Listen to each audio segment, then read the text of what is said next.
Dust devils danced down Deadwood's main street. A haze hung heavy, stirred by the midday sun. Sheriff Elias Morgan, his Stetson pulled low, watched from the shade of the jailhouse porch. Morgan was a man of few words, his weathered face etched with the stories of 1,000 hard-lived days.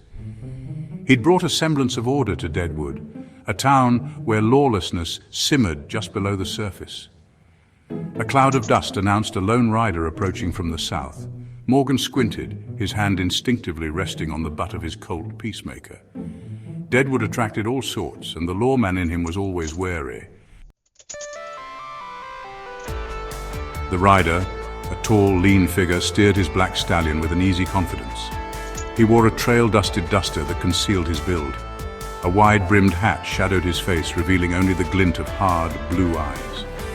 He rode straight to the saloon, dismounted with a fluid grace that spoke of years spent in the saddle.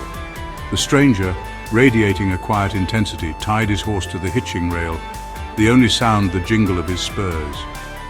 Morgan watched the stranger's every move. There was something about him, an aura of danger that set the sheriff's teeth on edge. This one, he sensed, was trouble walking into town. The Gem Saloon was a hive of activity. Miners, gamblers, and ladies of the night rubbed shoulders in the dimly lit space. The clink of glasses, the murmur of conversation, and the raucous laughter provided a constant, lively hum. Jack Tanner, as the stranger was known, entered the saloon. The room fell silent, his eyes, cold and sharp as chips of blue ice, swept over the occupants.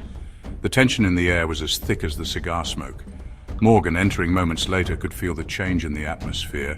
He planted himself at the bar, his gaze locked with Tanner's reflection in the dusty mirror.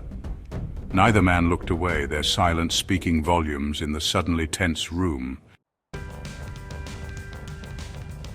Days turned into weeks. Jack Tanner became a fixture in Deadwood, a brooding presence that cast a long shadow. He kept to himself, speaking rarely.